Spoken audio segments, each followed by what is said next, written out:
everyone, and welcome to Ayurveda's beauty blog, Skinterview. I'm your host, Vanita Sivamani, and I'm here today with Ayurveda Wellness Consultant and producer of the Coffee Talk, Lissa Coffey. Thanks so much for being with us today, Lissa. We're delighted to have you. Hi, Vanita. Thanks for having me. Your show is great. I appreciate all the work you do. For our first question, could you please begin by telling us a bit more about your background and how you got started with Coffee Talk? Well, let's see. I think Coffee Talk kind of evolved the same time that I was learning about Ayurveda in about, I think 96, 97. But then, like in 2000, I started writing Wisdom News and I started integrating ancient wisdom, modern style. And so I thought that was a good kind of umbrella for Coffee Talk, that it could include Ayurveda and all the other things I was into too, the natural remedies, feng shui, aromatherapy, everything. So that's kind of how it started. And my first book came out in 97. And then What's Your Dosha Baby, which is my most famous book, came out in 2004. So it's kind of been a process, an evolution of Coffee Talk. What have been some of the biggest changes you've made since incorporating Ayurveda into your lifestyle? Wow, that's a really good question. I think it's changed everything dramatically, but also just very subtly, because Ayurveda is all about the practice and doing it every single day. It's not just like, oh, I think I'll do Ayurveda today, and then not do it for a couple weeks or something. And having that daily routine and having that daily practice has almost been like a spiritual practice for me. And it helps me get through a lot of the stresses that we all face in life. Like 2016 was a really difficult year personally for me. My dad went into assisted living and people died and things happened, but because I had Ayurveda, that was like my rock, and I got through everything with a lot of grace. And I'm so grateful for it every single day. It helps me to be healthy, it helps me to be happy, and just helps me to just stay on track, which is great. Speaking of Ayurveda, what is your favorite skincare DIY? Okay, I don't know if anybody's ever told you this before, but I use ghee at night as an under eye moisturizer. Ooh. Is fantastic because it's so rich and it just really gets in there. And I think it works, for me. Many people don't know this, but I'm 55 years old. I have a 30-year-old son. I have a 27-year-old son.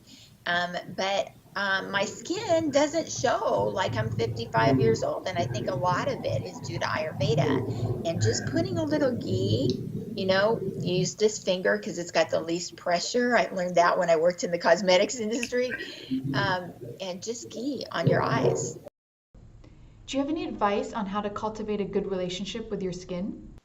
The best thing is to have a good diet, because everything that you eat is going to show up in your skin. So not just eat, good foods and the right foods in the Ayurvedic diet, seasonally, and spices and all that, but know your personal needs, your body's own personal needs. And for me, this was an interesting kind of journey, because I used to have acne when I was little, and well, even into college and stuff, even as an adult, really. But once I found out that some food allergies can show up as acne and zits and stuff like that, then I was able to identify those food allergens, and the acne completely went away. So for me, it was that I'm allergic to walnuts and coconut.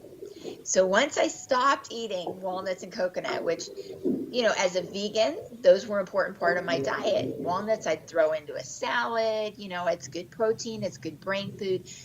Coconut oil I'd cook with quite a bit, like coconut candies, and sprinkle coconut on stuff. But once I quit that, no more skin problems. So I think the most important thing is you are what you eat. Your skin is what you eat. All that you eat is going to show on your skin. So if you're eating junk food, your skin's going to look not so great, kind of junky, you know. If you're eating fresh, wholesome, live foods, then your skin's going to look fresh, wholesome, and alive. As someone who travels a lot, what do you do to prepare and take care of your skin when on the go? Yeah, I'm a Vata type, so my skin tends to be dry. And of course, plane travel is the worst because it totally like dries you out inside and out. So I'm a big advocate of sesame oil. So I do Abhyanga every single day, the sesame oil massage.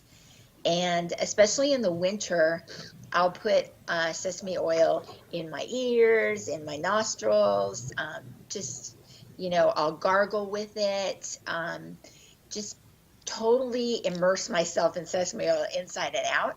I'll bring it along on my travels as well to do the same thing because I think that for me is the most balancing. Vata is very cold and dry. If you do Abhyanga, it's warm and oily. So that's the perfect balance.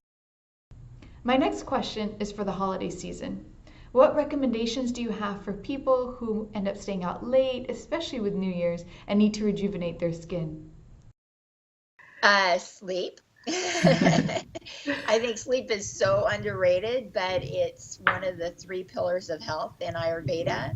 So, first of all, try not to wear yourself out overdoing, over partying. Stay hydrated inside and out. And be gentle with yourself too. If you overdo one night, then don't overdo 2 nights in a row. Use some time during the day to rest and meditate and just be gentle with yourself. It's all about balance, so if you're overdoing it, then you got to kind of underdo it to make up for it. Lastly, could you share a quote from your 12th and most recent book, The Wisdom Collection? Oh, yeah. My favorite quote of all time is, "Nothing great was ever achieved without enthusiasm." And that's by Ralph Waldo Emerson.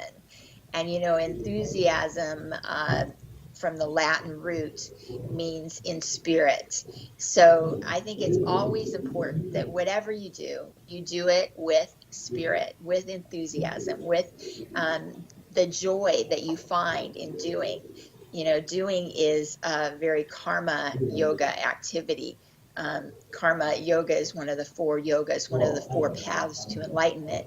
And I'm a karma yogi. So I'm active, I serve, I give, I'm out there working, and, work is a joy. And if you have that enthusiasm, if you have that spirit, then not only is your work better, but you feel better about it, and it benefits you in so many ways.